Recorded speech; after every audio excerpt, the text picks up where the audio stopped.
首先这个做了些，那个了嘛，它是的别说的嘛，还是咱家那种现在是很多新机的，现在不要做了。咱家那我就是随结果我查，那个做人要被蒙古交过事情，那种是不是做新机的，那结果登记应当了做，被蒙古能知道了也有肉的，而且那不容易。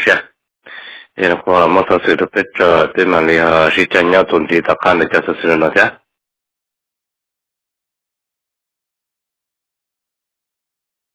ai to sa se to ta la na hai to ja se chung de te ko le ko te one day sa ta la na to sa so se independent na ko hai to lo te ja america to si te te mo de ho tian chance matters na ko ta sa ta cha nya to te ko le ko te ja se chung ke ya na to de lo te ja america to secretary defense mo de chance matters cô tôi chẳng tặng tôi nói cho mà cả cho patient còn lại chụp phát tỉnh cho vậy cho cháu có thể tỷ lo do là một tí thái cho nhiều hoạt luôn nó ra rồi liền tàu sát tờ nhau tàu sát thế chỉ có lý em metis nó cô tôi rất sẽ cơ tôi thế chỉ có lẽ có thể thì nó phải chỉ cái con số metis cô tàu như nó sát tờ thế là cô tàu cho thế là tàu ở bên hồ là anh tàu sát tờ thì tại chuyện nó ra hay do họ trăng ya lo ra pe chang yo la mo si ta cha na so te ko le hotel la na lo te ya ma ka te ko le hotel tu si chang ya na ho ta chang tong go hu to chong fu te na ko to cha ta de lo ra pe chang nya do sa te che ti no te ti u te si ko so de chu fa ten ko to te ti lo ho ya la de cha si chang de te che ko le ko te ko na no sa to ro me te le te lo te che ko le ko te ni no ho lo te cha ma ka因为好在让他老在家嘛，给他做发展个都做呀，特地了，所弄的做路头。那我是得了的，还是国家委派人管那整个落个那多年了，还做各做给的被在城市，我那弄了被那弄了吃的。人家到了的，呀，在那发展到特地了，那也没我这找到了的，Mr. Matters，到吃的，这到黑到早点的我呢。จะจบตัวไปยังแต่เราละเจียไอ้เจ้าเนี่ยตัวชาติเจอนอกเขียวไรน่ะรู้ใจยังแต่เราตัวเลี้ยนู้วันเดย์ว่าจะนู้คริสต์มาสเราจะนู้ซอยจริงเราจะเจ้านู้ก็จะเตือนละเจียนู้ก็ต่อมาชาเนี่ยเรียกว่าเนี่ยเรารู้ยังไปยังแต่นู้ก็จะเตือนจะสรุปละเจียเราไอ้เจ้าจะสิทั้งเนี่ยตัวชาติเจก็เลยขอใจnên nó nhận nó America nó tạo ra là luật mà chẳng chỉ đâu lúc thế chỉ có là có thể chuẩn gì là lúc thế chỉ có là có thể rồi nó tạo ra là luật mà chẳng chỉ nhà cơ ngờ lấy do nên là khó là nó do ít hỏi do tạo lúc thế chỉ có là có thể là do tạo ra là phải chỉ cái con thỏ thế là sẽ là phải thi vào đấy tôi nên dùng lúc thế chỉ có là có thể thì nó một cái nó cho là mấy cái phần mà nhớ rồi cái một bao giờ là chỉ ở trong giờ tờ nói là chỉ thành thầu tí gì chỉ phụ đồ là một câu lúc gì là nghe nó sẽ chỉ có là có tê giờ tàu chạy cho cái tăng chi là lúc là có sự giờ là luật cho chủ phần bùa rồi thế chỉ có là có tê là nó giờ từ chỉ phụ số là sát đó là giờ là luôn là giảm rồi thế chỉ có là có tê là là giờ rồi nó giờ có cho chủ phần bùa rồi nên là số lúc tết chờ mua lúc tết chỉ còn có tết chờ cái sản phẩm một bao giờ giờ tụi tôi giờ tới cái tàu tết gì chỉ phụ được ngập lâu lì lúc làm một cái tàu tết gì còn tết chỉ còn có tết là cứ stop tết cho là một chỉ số lượng clear là một tận trạng lúc tết chờ mà cả tết chỉ cái con giò đâu là có sự là lỡ nên là hai thằng lên đó và lúc tết chờ mà cả nên nó hiện là lúc ra là nên nó làm một年trả lúc tết chỉ còn có tết là nó còn lại cho chơi là phải chỉ số lượng clear因为这些个了，我这个了，差到了点，我们家做这么多钱，到了这家门干了。因为人家到了这家门干都是那了，上人了，这边就说到底枪，要到点了快，可能我都差到我都有了，到那干了，还在可能呢，对了，这家门干了，就是路上被人摩托车，这些个了我带，因为可能呢，我那那那了差。lúc ấy chỉ có chia sẻ là việc có lần nói với có một年tao lúc trước có lẽ có thể cho là một sự thăng hoa được số trong các cái年trả lúc trước có lẽ có thể lần lúc ấy chỉ là lúc ấy lúc tới chờ số là một tháng年tới có lẽ có thể thì dạng gạo có lúc thì còn có tết tết cho chơi được có chỉ cái con thật thế nhưng mà cho lúc chơi nhung nó hay cho lúc ra bây giờ nên nó nhận là những phát triển tàu chơi cho sát tự ti lo cho là mình để cho sự thăng được có là có thế là nhưng bao giờ thì ta chỉ nói mới chỉ có cái hay cho ta đâu lo còn nếu nói như thế là phải chỉ nu rồi tập po rồi là tục chân hay cho họ lúc tết có là có thế là nó nên bao giờ thì nên tàu là chỉ thao tập cái lúc tết chả mà cả nên tàu chỉ nên tết số cho bọn tôi rủ thiết tàu họ khỏi tôi chỉ lúc tết chả mà cả là nên tết cơ nên nó nên chừng nên chỉ cái con thật tuần gì nên nhớ bao làแต่คนนอนท่าอยากขอจะว่าตัวเป็นรถเที่ยวอเมริกาตัวมันตัวเชยยังเลยแต่มิสเตอร์แมทธิสก็ต้องเขียนตัวจะไปเรื่องเลยแต่สินอก่อนในช่วงเดือนตลอดอย่างที่พอจุดปัวให้จะทำแต่รถเที่ยวก็เลยเขาแต่ยังเนี่ยตลอดพัดเป็นตัวอย่างตัวชักก็เถิดที่เราได้ในตัวครึ่งที่สี่ตัวรถโถตัวนู้นตัวนี้ตัวเดียดีแม้แต่ตัวจะเติร์ดแต่ก่อนเดินเราในกุฏิเยอะๆแต่เยอะๆแต่ละฝ่ายในซื้อnó rất là chuẩn bị tiền con lợn non ha nhớ em họ mẹ tàu một tờ trả lúc thì còn tay chẳng tàu là tiền bây giờ bây giờ sĩ huy chỉ trọng sư là một đời sẽ một tờ cho sự chân thiên là có chỉ bao lời do à sao lúc đó bây giờ lợn nói do chủ yếu tụ một tờ trả lúc thì còn tay nó có sẽ tờ tiền nên nó có chính xác là tiền lúc thì còn lại có tay tụ tổ sĩ khi nào ăn chẳng phải nên nó giờ chỉ cái con số lên là tuần gì tôi được bị xóa nhưng vì ra đôi khi là công trình lần thì tuyên gì chẳng nói được sao nhưng mà sao tới có lẽ phát thế tôi cũng không chia nó thứ lúc đó tôi cũng chỉ sao là để kinh doanh ai vậy tôi tin là ngày nhất của toàn bộ ý sinh tôi trong lên đời nhân đồ lực cao sư nên là con là tôi lên máy thì sao chắc là lúc nào giờ là máy thì có trong qua hồ đồ này trong bây giờ nghe tôi lúc tới chờ America tiếp tục có thể chờ có số lượng phát tăng dù lần thì có cho là lúc tới có lẽ có thể là nên là ở trong rồi một cái xe nếu mà lịch tàu nó nâng bể xoa ít thôi sự sẽ từ nó hay cho là lúc tới là xưa nhưng vì tôi sự chân là lúc tới có lẽ khó thế lúc đó sẽ từ vấn đề có cho tên là nó chủ sĩ lo lúc tới là sẽ phát bằng tàu cho từ tỷ làm nó phát bằng tàu lúc tới tu và đi thay tới chờ đầu cơn đồ lì tôi chỉ đó là lúc tới có lẽ có tới lúc tới Russia tụi cha bản thổ thế là nhưng mà nó có cho tôi nó yếm hồ tua lúc tới Russiaแล้วก็ตอชาร์แล้วที่จะก็เลยเขาเต้ที่จะว่าจะตุจาเนี่ยเนาะแล้วท่อจะอยู่คุณต้องหังจะอยู่คุณที่ไทยที่เจอตัวมันตัวเลยเขาที่สี่ว่าสังคีเดียจะตัวเสร็จแล้วที่จะมากันแล้วที่จะก็เลยเขาที่จุดสี่ตัวเจแล้วที่มันที่สุดเราที่ไทยแล้วที่เจเลยจ้ายังนะฮะตอนนี้แล้วที่จะมากันตัวสิ่งนั้นทราอันนี้เราตัวชัดเราจะตัวเสียตัวแล้วที่จะรัสเซีย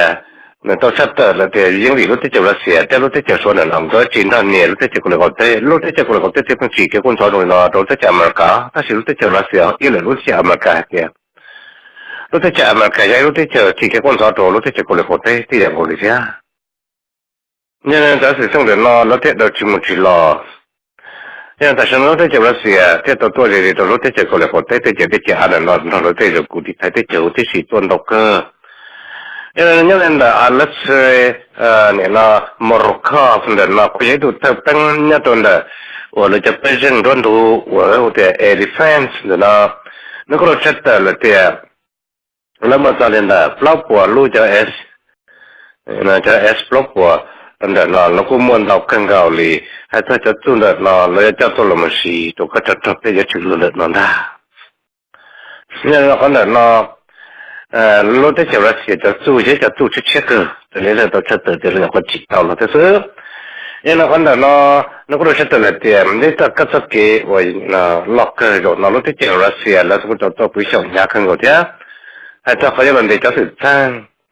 nhưng mà tôi thấy cái gì nó rồi cụ thể thấy tiền là nó giấy cho chú rồi này cho là một tài trả nhưng chú phải chú,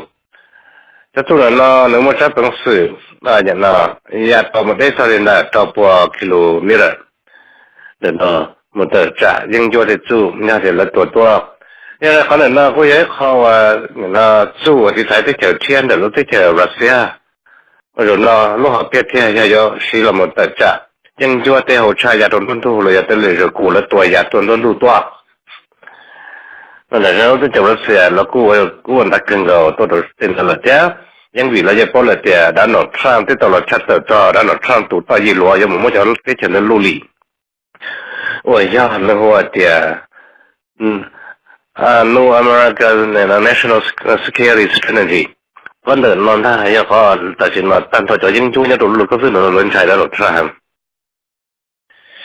ยี่เล่นได้จะเล่นได้ว่าลุที่จะมันกระโดดตัวชิ้นนั้นทำเดินนอนจะกินตัวหมดชาเนี่ยเราจะที่จะอูรูนี่ตัวละเทียยังมันตัวกินพงกี้ยืนตัวลุที่จะเราเสียตัวชีวิตละได้มีผู้เถิงที่สี่ถ้าสิกูได้สิตัวจะตั้งหนึ่งเดี๋ยวลุที่จะตัวเล็กเขาเต้นละเลยตัวสื่อทั้งหลายที่จะตัวเล็กเขาเต้นเนี่ยน้อยน้อยยิ่งคุณสาวรู้ตัวยิ่งจุดสิตาลุที่จะตัวเล็กเขาเต้นเนี่ยน้อยเขาจะตัวเชลุที่จะอเมริกาอย่างนั้นลุที่จะรัสเซียเนี่ยน้อยน้อยแล้วก็ตัวสารที่จู่โจมตัวเรารู้ตัวเราที่จะได้แค่ที่เราจีจะจู่โจมตัวเรารู้ตัวที่สุดอย่างนั้นเราที่จะรัสเซียตัวถ้าตั้งมองได้แต่ส่วนจีคาราคเย或者这得了的，冷到西藏了哇，记录啊这个了呢，人到时候就搞下来了了。可能那个也好，但是那整出来搞阿路，那整什么事，准备的时候就搞热闹的。然后就叫了车啊，那还找了是家门家都西了，那穿到家路了，还找好有了么？那就是整到在家搞的好，哎，本身了在家人就没是整出事。因路在桥了写了，在发等了在做做唔到做这里家了，在这个在这路在桥了写啊。因为那老车，你到车到了的，可能呢，你ยังเนี่ยเราคงจะถ้าตัวรถที่เจอรัสเซียตัวผิวเถินแต่ก่อนเราไปจ่อรถที่จะอเมริกาเราสึกถึงเด็กคนเล็กเขาแต่แล้วแต่ยังเนี่ยเราก็ต้องคิดเราตรงนี้แต่สติจุเนี่ยถ้าเกิดป้าเราเนี่ยรถที่จะคนเล็กเขาแต่รถที่จะสวยยังป้าเป็นเลยเนี่ยถ้าสิชวนนี่สิตัวป้าเป็นสิเนี่ยตัวเจ๊ติเราป้าเป็นเท่าไหร่ตอนนี้เราตัวรถที่จะรัสเซียตัวชีวิตเราเดี๋ยวนี้พูดถึง但是那人呢，阿鲁在讲说，就那些人个专家，当个我阿鲁这么去包容对了哩，因为就是正，这也就是正我只是我都去蹲着啊。原来说是这都真的了的呢，罗在讲阿美加多西然后 Trump， 的呢，这中国好多好讲我的讲下来，这个那都这个了，我们等时到罗在这个来好，这个了跟那都记住，这了跟西个叫热国 CBM。那在家那个都是那他们那个到我都好讲我的讲下叫政府了的，个那就到了现在落车的干嘛等时到罗在这个来好的，还好了到了西个叫热国 CBM， 今天弄了呢。因为可能呢，这里咱老唱到这的，然后呢，说了到了8月，人走路那个分的，那也好别了，过到8月8中，那么地处，可么这个在讲，但是只要这个多了，那这结果了好的，因为到了8月个这个呢，给乱么等时到这结果了好的，所以个路在家嘛，刚才等我这个多，这么包开到轻松还路家的，因为可能呢，路在家嘛，个在浪费的，要可以么得着。lúc thế chắc có lẽ có tê thì sẽ là luật mà từng chỉ đó có lẽ có tê một tí gì rồi nó qua có lúc là có sự đó nó sẽ cái là cái luật cho cho hình của cái đồ lúc thế chắc có lẽ có tê lúc thế chờ ra sẽ thế lúc thế chờ xóa cái cho lúc thế chờ phong dư trong đó lúc thế chờ và có lẽ có tê nên nó nhận nó có chẳng nên không mua cái là cái luật cái phong cái dư đó lúc thế chờ có lẽ có tê lúc thế chờ có lẽ có tê là nó nên nó là lấy cho từng thị trường rồi làm từ lúc thế chả mà cả nhà đó cũng là thì cũng hay thế thế chờ nhà đó cũng hồi nhiều đầu thì nhiều nhẫn là lấy cái là làm từng thị lúc thế chờ gọi là có tên là nó rồi làm lại nhà đó cũng là thì cũng hay lấy nhập khóa và tàu làm và yêu làm được cầu chỉ lúc thế chờ nó nhà đó lúc là có sư vậy cho trong sư lo nhà đó cũng là thì cũng hay tàu chắc tới cái là lo mà từng thị tàu lúc thế chờ gọi là có tên vấn đề nhưng mà có lúc thì mà cái sát từ mới cho cái toa đó lúc thì có lẽ có thể vấn đề liệu là tôi nên hai con nên là lúc thì mà cái tôi lý thăng pha một số cái đồ hồ cùng hồ là đi cùng hai một lúc về hồ tiền cái hết li có lúc sẽ từ là có cái là luận là ý có số họ chỉ nô chấp là rồi nói ra sao mà đó lúc thì có lẽ có thể tôi chỉ cần alo pon chứ tôi nghĩ là giờ là chẳng chỉ cái con đó tôi chỉ là trẻ tôi tới mình tôi gì thế nên là tôi nói tới lúc thế có lẽ có tới giờ lúc thế và chỉ cái con sò một tí chữ là tiền lấy ra ít lúc thế với ra ít thằng tôi dùng chơi chủ sĩ những đồ lừa có sự nhưng là hai cho nên là lúc thế dùng cái là tổ secretary ở nhà nan chỉ lúc tới chờ một lúc thì Boris Johnson là có được chất lượng tiền hạt cho lúc tới có lẽ có thể là phải chỉ cái con thọ lúc tới chờ England là do phát triển là tới chỗ cho cho lúc tới giờ nhiều là tới chạm tới chỉ có thể thì ăn là cho nên nó rất họ cho họ cùng họ UN là giờ nhất cho họ thì trong phi thông rằng international community nè giờ có là phải tao là để số đấy chúng ta chỉ còn chỉ có kỳ lo mà tao cháu thế chỉ còn thế bây giờ ít tụi tin rằng cho chịu cử chỉ trong này nó chỉ cái con cháu đó là có sơ nhưng mà lúc đấy chờ số tụi chỉ chờ lúc đấy chờ nó có thằng cháu cháu lý chủ được thế chỉ còn là có thế thì cho nên nhớ cháu lý chủ thằng cháu sắp tới lý cho nên nó sẽ có lúc đấy chờ nó tao cho chế nó phải chỉ cái con cháu thế là đời tôi cho sự thương lượng thế chỉ còn là có thế lúc đấy chờ America nên nó sẽ tổ chức là có sản thiết trồng phi mà mình đời cho sự thương lượng còn là có thế cả thế gì lời tiết kia là luật một tầng trị tổ chức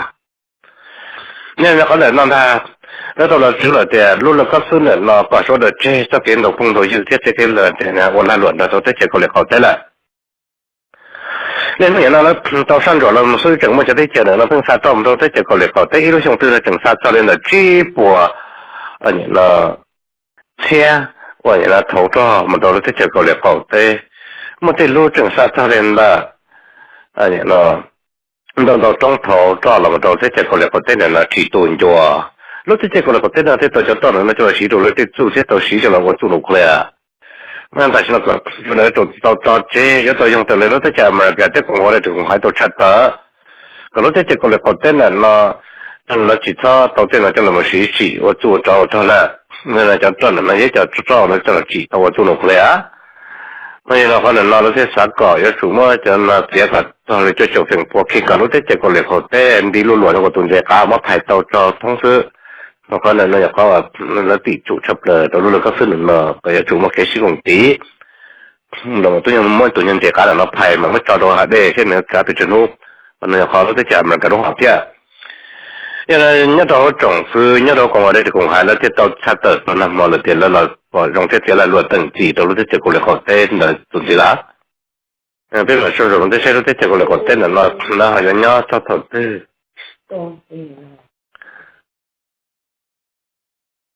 也就是说是中间那还是挣到这结果来好歹，我都是的。แต่รู้สึกว่าเลยเขาแต่ละคนต่อให้ยากเกินกว่าเรารู้สึกจะอเมริกาหล่อนเลยจะตัดฟงล้อว่าต่อการด้านของทรัมป์ต่อชัดต่อจะนี่ตัวตอนที่อยู่ที่หลวงว่าอย่างนั้นจะเลยแล้วก็ซื้อว่าจริงจังอย่างนั้นรู้หลีเพราะเจ้ว่าอย่างนั้นแต่ละคนต่อชัดต่อเนี่ยเราเจ็ดนะเรารู้หลีว่าอย่างนั้นพอเจอที่ทัดต่อจังหวะที่ก่อนฉันเราเดียนี่เราตั้งใจต่อนะแต่ละฝ่ายหัวเดีย no national security strategy con này là lô lì cho nên chỉ nhận những cái đồ lực có sự nên nó chỉ cái con sao đồ thế chả mà khá lúc thế có là có thế tao hơn là tiền rồi nó tha rồi giờ thọ lại cho tao không có ít bộ bê châu nữa nó lô lì lúc thế chả mà cả cho nên nó nhớ tao nhớ nó được quan là sự ở bên nó tao cái lúc thế chả mà cả tụi chỉ là nó Trump tao là chất tự cho nên tên là phải national security strategy tao lúc càng tiền chia nên có tao chứng tổng giờ này lúc thế giờ mà cả nó phát triển trong thời kỳ lo yang một tuổi trẻ lúc thế giờ còn là có thế là phát triển cái con gió đâu lúc thế giờ mà cả lần đó lúc đó bây giờ kia là giờ này tao chắc là hay cho lúc thế giờ còn là có thế tụi tôi chỉ lúc thế giờ có tôi yêu là đã nó tra mà cho phát tiền đã nó tra tao nó chắc rồi cho nên thế là phải là nó chỉ lúc đó bây giờ mà tao chắc còn là có thế giờ này là lúc thế giờ nó America nó vậy tôi tin là một chỉ cái con tàu được sát thế chỉ ủ lù tức là tôi họ có tôi chỉ có thể tôi lại còn thế là cho nên nó thế chỉ America nó có tôi phát triển tàu hay là sử dụng trong suy là một thứ thăng hô lời cho hay là sử dụng lời cho nên cái cụ tôi cái tuần liền là một年trả nó thế chỉ có lại còn thế là lúc đó bây giờ còn nữa nó là lúc thế chỉ America có thể tự lợi tiền rồi nó tôi sẽ xem là lúc thế chỉ America sẽ có lại còn thế thì cho quân thọ chắc là tuần gì lúc thế có lẽ có thể tôi hơi là chỉ là cho là ta không lo nằm ở trả cái cho America cho nên lúc thế có lẽ có thể là lúc tôi thắt xuất sự cái gì này tôi sẽ ta thế là tôi mất phải cái lùi nó là lùi bắt đó thế là lúc thế có lẽ có thể tôi sẽ xem lúc thế có lẽ có thể lúc thế cho America tại sao cái nó có đây là bùng bùng bây giờ này là tôi là Trump vì thằng đó là nhá tôi lúc chỉ là lúc thế cha mà cái này nó lúc thế cha có lẽ có thể chỉ cái con số này nó vẫn đủ đủ đó nó tham nó chỉ dùng cho tôi nên là còn là này giờ lúc thế cha có lẽ có thể tụi tôi sẽ kinh doanh phát sự qua tới trả lúc thế cha mà cả tụi tôi sẽ làm tham nhớ cho lúc thì chỉ có lần là lúc thế cha có lẽ có thể tao là gì là lúc rồi của nó không phải thế là tao lúc cho rồi của sự đi em cái gọi là nó ta tao chính đấy lúc đó là thứ gì nhưng mà đã nó tham thì tao chắc tao thế cha có lẽ có thể là hay là lúc thế còn là có thể tôi là gì đó số là nó dễ khó cái hồi đó lúc thế mà cả nó hàng nhưng mà nó trong cái chấp nhận cái số lượng nhất đó còn là cái cũng hay đó lúc chỉ cố lên là nhưng mà chắc là cái lúc thế mà cái rồi nó giống lúc thế còn là có thể tôi sẽ có là block cái hồi lúc là có giờ là chỉ cho chơi đó là phải chỉ cái con đó nhưng mà nó trong đó cho nó tên là phải national security strategy nhất đó luôn chưa gì đâu là hay cho họ lấy một số chỉ lúc thế còn liền không thế因为了要这些记住找我这那这了几个这这了发记住了可以啊。要那这家嘛，个这都是得了得了，都是了得了发的那，那些都是security strategy的那么多，这个这几个了，我这不也不咋个了，那个是那么个。这叫这这些都路个是我那么称个，叫这些中的那几个工作要走路里底下，那真正的这就了些，这这就说成个些个。cái thế tàu phát đừng có để tôi cho ta thế thì gặp đây rằng tôi đặt lúc thế chỉ có là có thế chỉ để trả tao thế gì thế lúc thế chỉ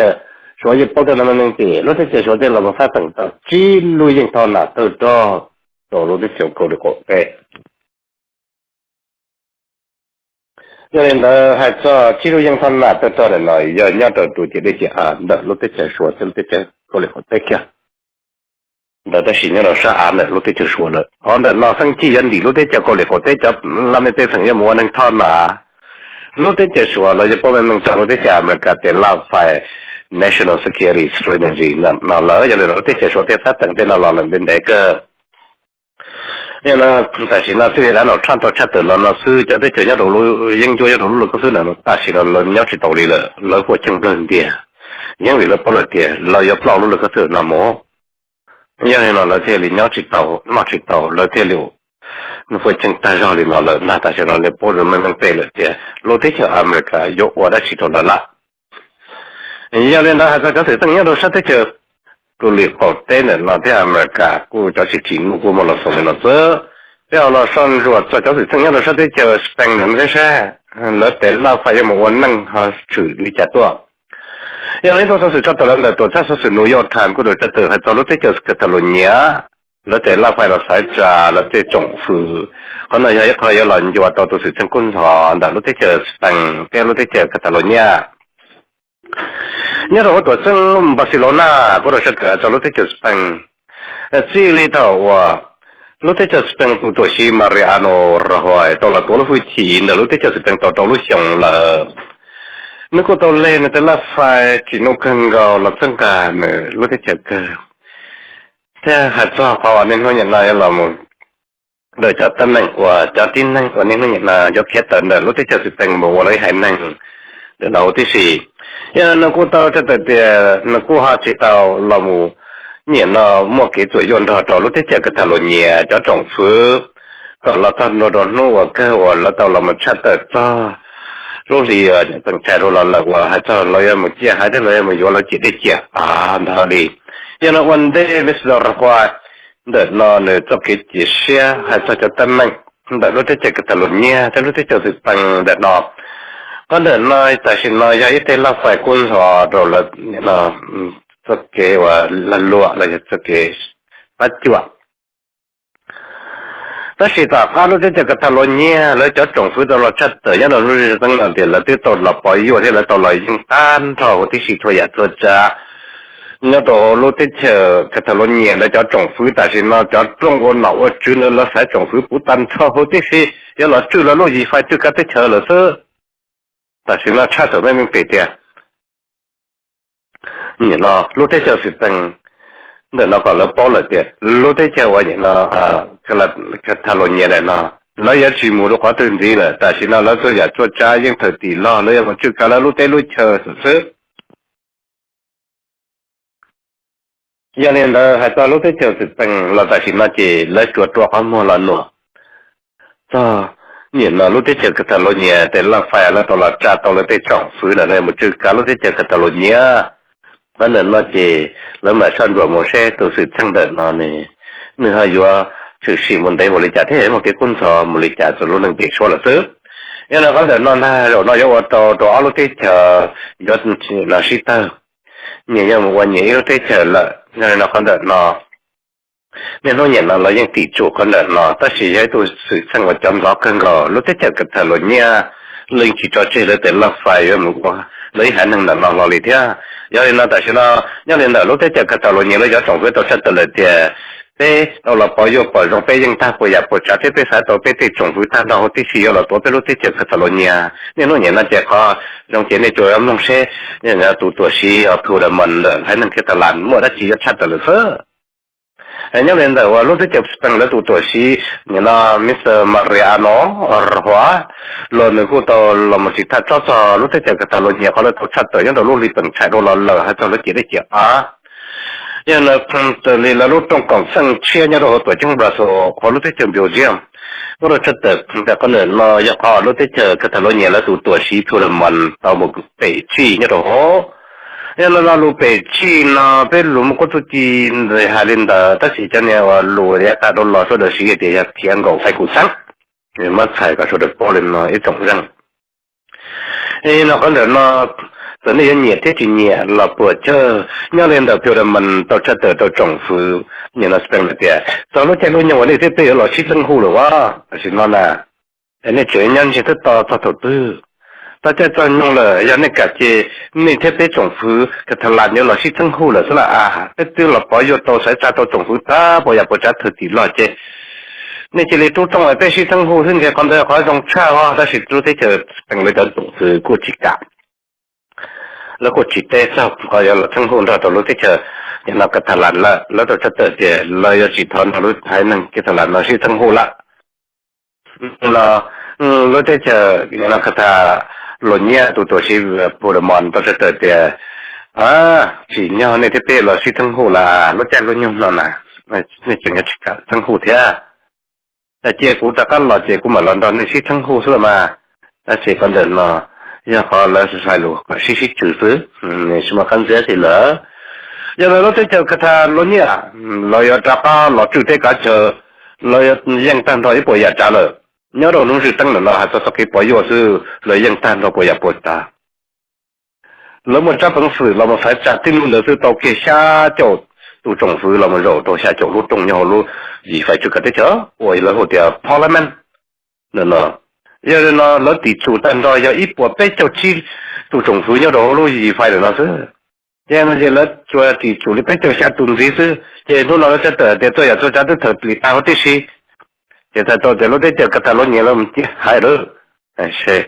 để một lịch cha nè để một luôn một số đồ tư cho mình tí giờ rồi là tôi sẽ lưu chứ nên bỏ nó luôn đang chữ sớ giờ nó sự sang nhau rồi sao tới giờ spend đời mất thật là nó nó có bé bao là tiền là luôn năng nghề xử lý trả lọt thế còn là nói cho coi bây giờ tàu sai lo cho năng và tôi xin lưu để lo cho cần phải cụ sang lo cho làm thời tiết thời chờ là số đầu qua cái khó kế cơ số đầu tiền bao cho cái làm qua phải cụ sang để lo qua dùng gì lấy trả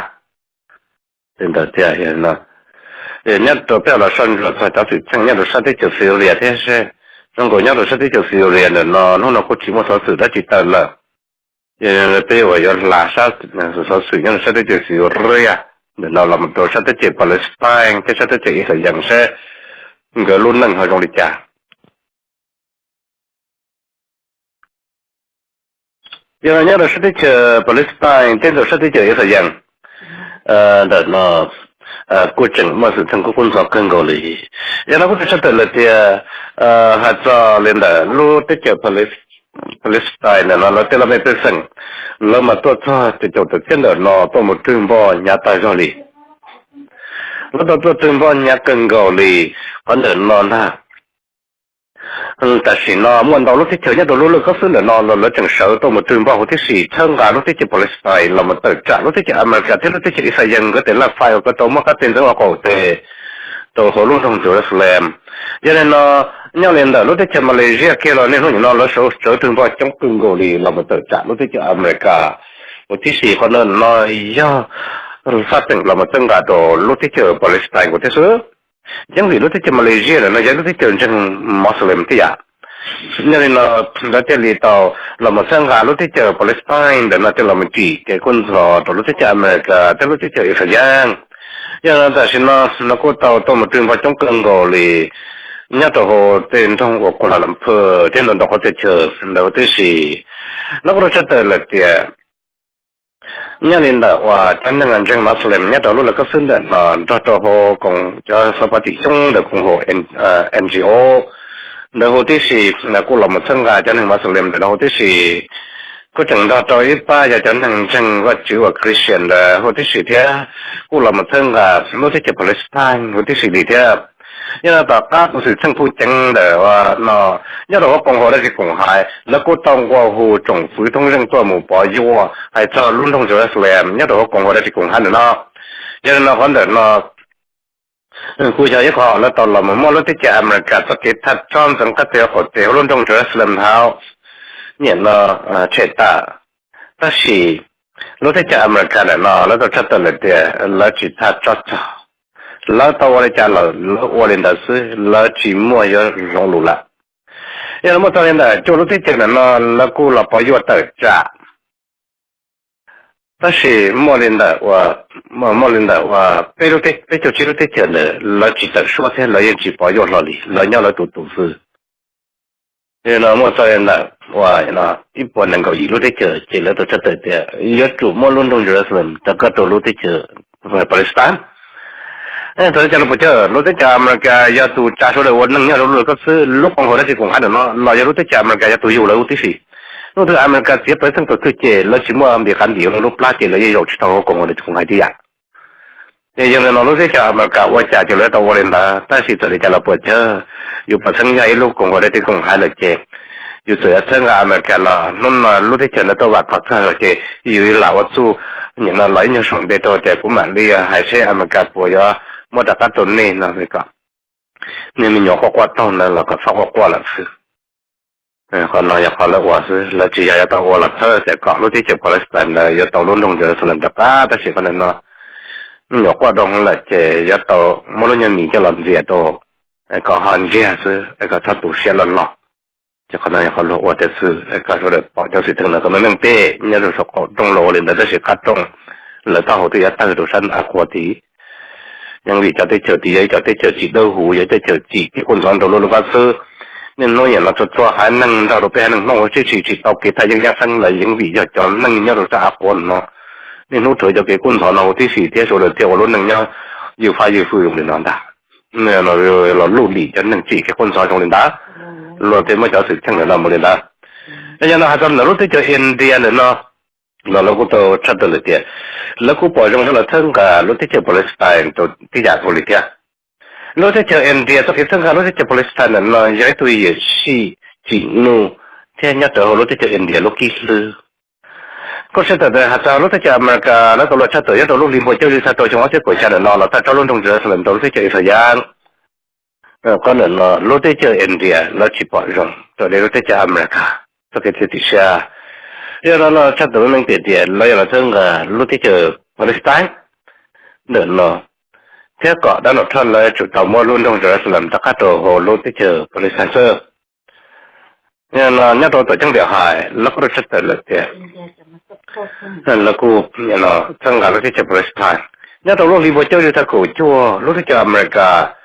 là cô tàu là một nó chắc tới là chỉ bu cùng ở đây thì cũng hay là một bao nhiêu thế chỉ bu rồi đời là một chắc tới luôn trong Jerusalem đó nó thế mà luôn trong Jerusalem tất cả đồ lúc tới Palestine nếu đó còn ở đây thì cũng hay nó có tông qua hồ cho đó nó Trump để làm phải là nó còn nếu chủ tàu trên sai tệ tờ họ luôn trong Jerusalem một anh ấy chỉ thắc qua là đó là nó muốn ra lên là có lúc tới chờ lo xử lý của một lúc tới chờ UK lúc tới chờ phát kỳ của thân gà còn là nó thế nhưng nếu nó liên bộ chơi thì ta mình có in được nó都是真的nó có quân số rồi tua nếu đó còn ở đây thì cũng hay rồi nó có tàu là một chất的nó tập cái bao nhiêu là nó hay cho họ là chỉ bỏ trong tờ lên lúc thế chả mà cả thế là phải mà cả tàu là một thật cho luôn đồng giờ làm tàu lửa hai năm rồi đó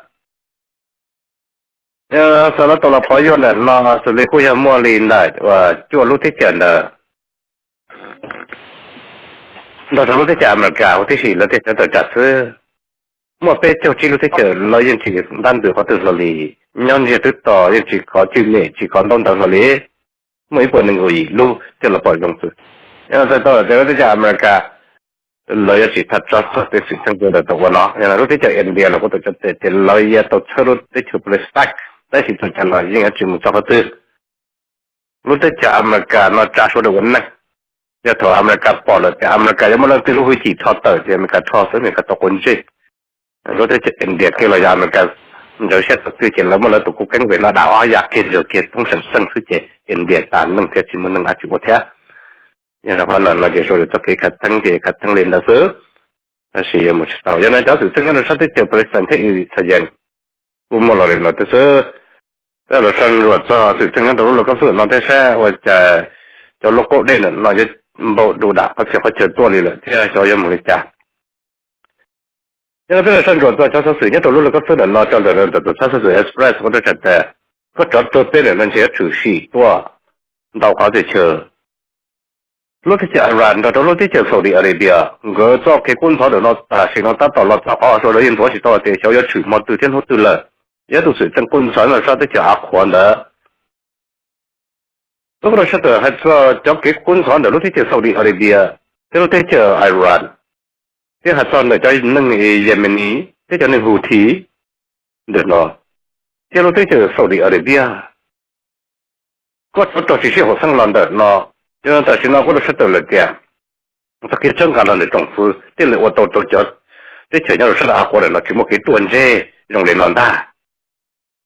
因为讲水政工作人了，只是我都多，个那都在叫 Saudi Arabia，都在叫 Iran，这个只是都放到了，他已经就能包了，这里了都吃的。cho nên nó nhớ lên tàu cho nên lúc đấy cho Iran tôi thân gan rồi, rồi sẽ tới cho Yemen, thân tôi cho được quân thủ tôi lúc đấy cho Saudi Arabia. Đó là nó tàu toa rồi cụ tôi cho họ lúc trả hồ sĩ tới chờ nữa lúc tới chờ Saudi Arabia mình nhớ luôn trong lúc tiền Riyadh đó là lúc tới chờ Saudi Arabia lúc mà trong tôi lúc mà tại thầu thế gì rồi nhớ tôi lúc đó nó lúc tới chờ nhỉ nó sau lúc tới chờ Iran nó tôi cắt tôi thân gà rồi cho tới chờ nhớ rồi sẽ tới chờ mình nó cắt toa rồi cụ cắt toa lúc tới chờ Saudi Arabia rồi nó cho tôi cái tôi đó luôn trong một trong suy nhon ta ta chỉ là cô tôi mất tại phong trào thế chỉ là tôi sống đủ cho bạn luôn kia là cô mất tại vấn đề tôi cho tôi để chờ đã nhớ nên là tôi sẽ xem là lúc đấy chờ Saudi Arabia thế lúc đấy chờ Iran được nó chỉ có tại vấn bài là tôi chắc tôi là tiền số đời chẳng nhớ bỏ cho rồi cô ya tôi hồ sơ đấy chờ thì mình nó tôi hồ lúc đấy chờ Saudi Arabia mà chẳng nhớ tôi đâu chắc nó tuần gì đâu nó bị xua tôi sẽ xem là nó mà chẳng nhớ thể chắc nó tuần gì giờ lên nó tại sao nó lúc đấy cho Iran thế lúc đấy cho Saudi Arabia người có cho nó nó chủ sĩ sự thế ta nhưng vì giờ lúc đấy cho Iran thì tụi thân ga cho nên chỉ cái con số nó thế nó phát tầng lấy thì tôi cho nên chỉ cái con số là một chỉ cái con số đầu lúc đấy cho Saudi Arabia nhưng nó nhớ lên là Mr. Mokhe Chevini để nó nhớ ít tụi kinh doanh rồi nhớ rồi sẽ thấy cho Aqua nó có rất là tiền lúc đấy cho Saudi Arabia thế lúc đấy cho Iran thế nó phải chỉ cái con số chỉ sĩ họ sang đến nó cái đó nè lo sau này chừng hoa nó là tất kỳ bao lợ cố hành lý nó đọc xe đó tôi chắc là CNBC là tiền con là non ta qua tại sao nó cũng chỉ bỏ cái cho nó cái đó nè là tiền cho tất kỳ mà đây chỉ chủ sĩ thôi nó lúc đấy cho nó là con đó nó giờ thơ rủ kia và cũng tao bỏ nên đấy là nó chỉ là tâm nặng nhớ được sanh đầu sư mình nhớ rồi sao tới chờ qua được nó ta sẽ nói ta tôi cho lần số tụ hay cho kia số đời tàu làm muốn đọc không được đầu dư ấy giờ mình được tàu cho sự thành quân sò làm thiệt tàu lo là tông đến đấy cơ đấy chỗ bỏ ra lúc tới chờ America cho lúc tới chờ Russia sư cho con đó là chỉ chủ yếu lúc tới chờ America là sư riêng chỉ một lần từ gì là hay cho lúc chỉ để nói hay cho chuyện đấy đâu là lúc tới chờ Iran nóยังbỏเลยแต่รู้ที่เจอซาอุดิอาระเบียเนี่ยเนาะ rồi giờ bảo là tiền lúc thế chờ Iran nó giờ ít tuần nên chân cả cho nên chỉ cái con chó nhau lúc thế chờ Yemen đó chỉ cái con chó ở lúc thế chân đó nó giờ một cái chỉ số học sinh nó tổ chỉ lúc xong đồ lần因为在平常那说话的，那lúc thế chờ Iran nên lúc chân cả cho thế chờ mấy nhân sinh đã nên lúcตัวcho rồi cụตัวđầu lúc thế chờ Saudi Arabia nên nó là nó là lo nên nhớ bỏ đây tôi sự chân nó đăng ký cho nó nhớ tiền một lý chân gì toa nên nhớ nó cho rồi cụ nhớ giá tôi đầu lúc thế chờ Saudi Arabia chỉ chừng có 温度如其东就做那做嘛都能背出来，mà giờ nó cho sự chân là nó这都查到了的，个找呗，那lúc thế chờ Iran lúc thế chờ Saudi Arabia有主持世界大。nó đâu lúc limbo chơi cho ta cổ chuột nó sư lúc cho tới chờ chỉ cái con chó tao xem cả lần đó lúc tới chờ Iran nó ta cắt tua cho rồi cụ tua đâu lúc tới chờ Saudi Arabia nữa lo ta có nữa là政府 Saudi Arabia 都知道了的，có nó tao tua nó tua cái tua đâu có chờ mình cho政府nhau nó hồ tiệt nữa là Saudi capital vậy là theo anh government palace nữa nó đã giờ lên nó có chất lượng để có lúc thì chờ Iran nó lúc thì chờ Iran thật sự sao cho nó lúc thì chờ Saudi Arabia lỡ thì tôi cho được tôi cho họ lúc thì chờ Saudi Arabia luôn trong một trọng phứ của nó hồ thì Saudi Palace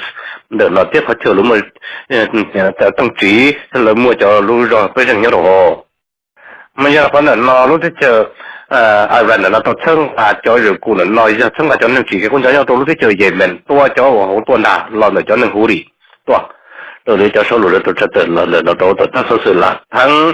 cho nên cho số lượng nó đâu chỉ hay cho nên nó nhận nó cho sự tăng nhất lúc thế cho Iran thế lúc thế cho Saudi Arabia để số lượng nên nó nhau nên nó bự trâu ra và số lượng thế chỉ bao tôi sự tăng tuy yếu sự gì ta sĩ cho nên là đâu chất lượng nhưng mà tại sao đó sự tăng nó cũng so đó sự tăng yếu sự gì đâu sao Palestine thế Israel yếu sự gì đâu sao Saudi Arabia thế sao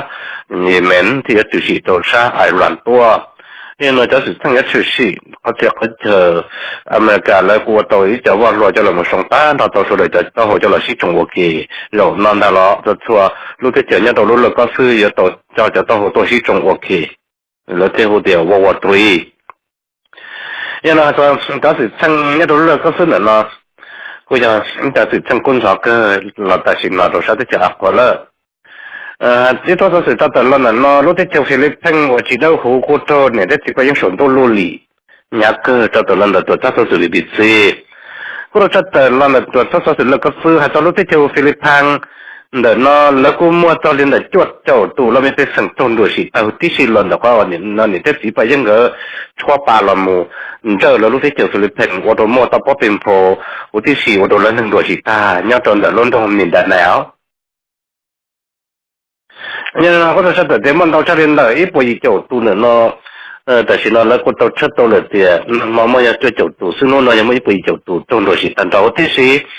lần đó có nó nhận thế thì bây giờ chuẩn đúng cái tàu có cho là mình lưu lý lúc thế chờ nó Philippines nhưng mà sắc thế nên là ô tô nâng đồ thì trong kia mình đâu cho nên là có tu nữa lo là giờ này giờ mình ra lúc họ tu rồi giờ này cháu có chùa nữa nó có cháu có chùa của mỗi giọt cơn gầu là một rồi nó vào tàu mua đây nhá thì là mình trồng nó thì vào thì sẽ theo trận rồi tàu nó tàu có tiền vào là thu luôn trong miền đất nào một tí sĩ thì giấy tôi sự chân thị cơ ngồi theo là lưu lì nó thì chờ xử lý phang cho cho nó xưa người già lúc sau là mình chẳng còn có kia lúc chết rồi ta thanh ra gì cho mèo là người đầu tư nhưng nếu mà cho nên là có trái lúc chế gì cho mèo rồi là chế nếu mà cho giá chế đủ thế chứ nhưng là con này không mà cho nghe đi nào cô tàu lưu lị là cho tôi tiếp sự chỉ dần dần nhưng tàu lưu lị có sư là lưu lị sát sổ nhưng là trên tu chế khảo thế gì cho nên là cho sự chân nó lúc tiếp sự Philippines cô tàu là một vài cho sự chân trong đó nó nhưng mà chỉ ấy lúc tiếp sự từ lưu lị ta chỉ giờเนี่ยtiếp sự bây giờ chuẩn lưu lị chế lần từ là những hạt đồ cho con dâu hay lưu lị cô sẽ cho sự chân quân giáo因为他是他的专业，那他就是那个是他的人的，他就是 independent，或者他的还做了这个美国的老板，那都是那种 Trump。那我的干部呢，叫没啥事的，那个做的那真的那种 Trump 的老板，我到了登家到了路哈，这都是我些狗意。我都做的了的，你莫里狗呀呢，要老我都路这个美国的，那要到在路上能要到种我些狗意，比路能的那么。nó có thể là có thể tao mình chỉ bây giờ và sau đó thì xong nhau cho họ và trồng cứ xem nè và một lúc tiền chọn mà kinh nó đâu rồi là tôi lúc xong để lọt sư mà ai dạo của tộc người tộc kia được của hai tộc đã nộp Trump nên nó nhận ra chừng nhất là họ của lúc mình sư chịu lo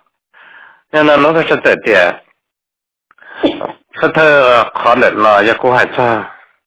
tụi thơ tăng nghĩa là nên tụi lúc chạm này do what đã chỉ tụi lúc năng bị xóa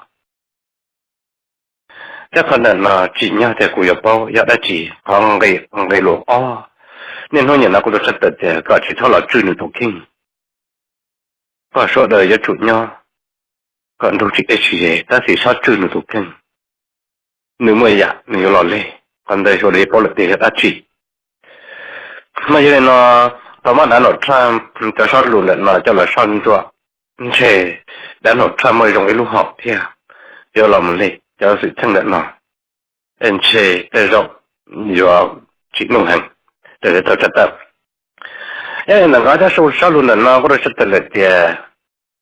nếu mà cầu giả rồi trong thân ngờ lọt sang đã nộp sang để lọt phải là nộp tổ lối thế cho America thế tổ lối là có sư đồ chúng nó chết cầu gì nữa nó có nợ non ta nhau ít khó quan nó số đời tàu mất chặt cái số đời tàu nó còn đâu rồi tổ lối nâng tệ số nữa nè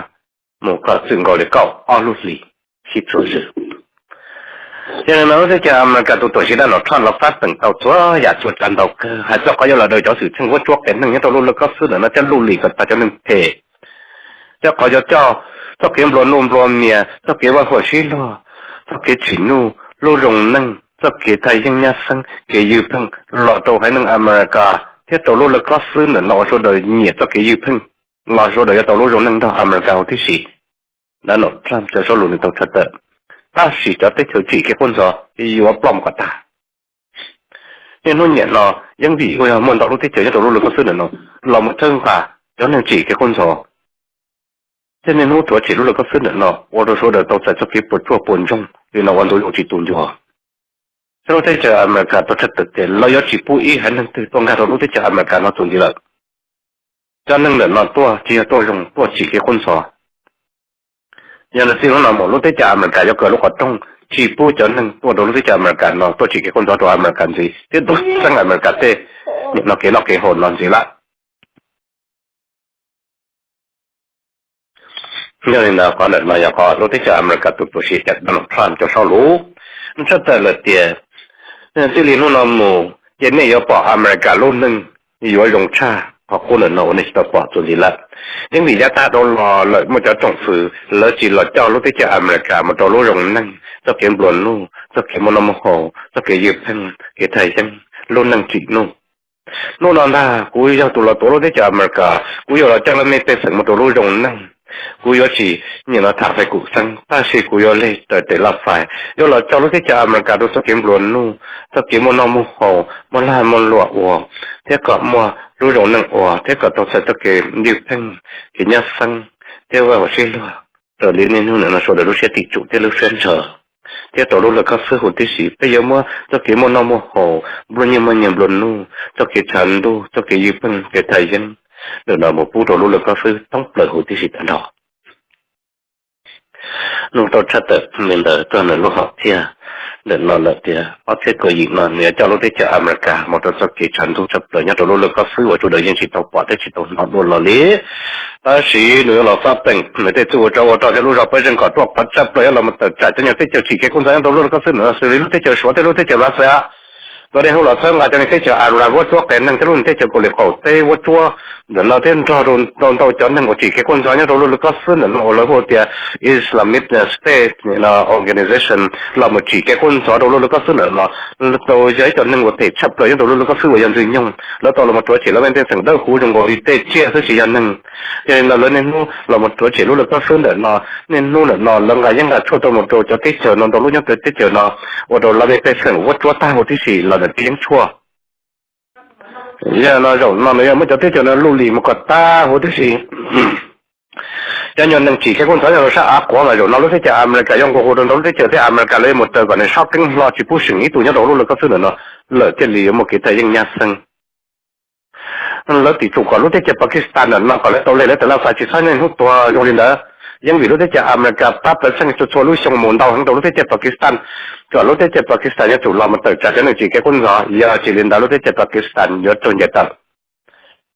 lúc là cấp số tư ta xin nó giờ chỉ còn tiền là cho America nếu tàu có lúc thế chơi tự chúa ý là có lúc thế chơi có được không thế America tổ chức tàu liền đó giờ nó ta xin nó ta chạm America tổ chức nó Trump để là phải new strategy national security strategy đó nó do tăng trả là lũ là có sự ta xin nó cho lúc thế chơi lúc có sự ta xin nó bỏ tiền đã nó Trump cho lúc lũ lì chửi kìa这里可能这几百英首都到么，这了么交通到我年喏，但侬上了，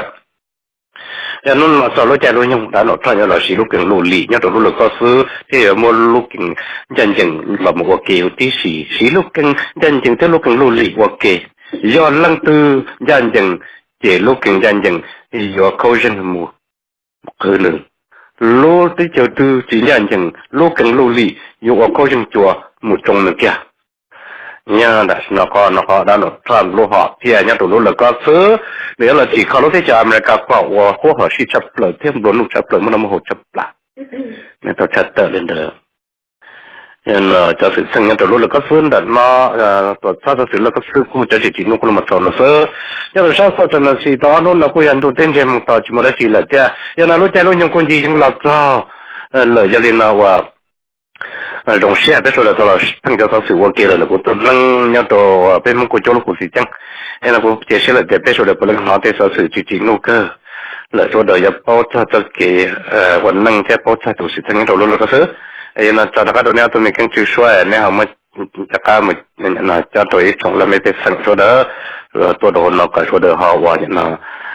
là một xí lôi giản nô chuẩn gì thế cho tôi lôi chơi lôi nhung cho lấy chân là đây trong mong của nhà đầu bên mong stay cả số đời mình sẽ tổ khó số đời bỏ cái sự thương đền nói nhưng bỏ lại tiền tôi sẽ thương em một lịch trả tôi lịch trả nên nó cả cái số đời tôi sư thì bây giờ bỏ tôi sẽ thương phao tôi sẽ thương sự em phao làm phao mẹ nó cả cái sân sài thoát chân do anh trong hàng tiền được biết tốt nếu có lúc tin đồ gì giờ lúc cảnh cảm mình giờ lúc ở mua ra chạp rồi giờ lần để tôi cho sự thương nhất từ lúc là có sư nữa nó nên là cả cái sân thật sinh ai chỉ lo gì bây giờ chủ của mình sẽ là lo bây giờ chủ mới những tổ chức chân nó sẽ tiết ta rồi bây giờ tụi mình dàn dàn sự chế rồi cho trả bé đầu tan đầu tí gì hay là thì bây giờ một project thì có cứ lọt thôi có cứ sót rõ tụi mình từ nhà đó bây giờ chỉ plot thì bây giờ cũng lúc cũng lưu lý thứ còn được thì bây giờ chỉ thầu giờ thì bây giờ tôi hay nâng trong cái tụ nâng đỡ hồ lập chỉ cho sự chân nó nữa tự âm phô lọ tự lon bỏ đi lon là nhưng chỉ mỗi lưu dân đúng thế là lịch dòng xe này cho nó các đơn này và cho bên mà xin đi rồi tôi lấy cho lên xe mà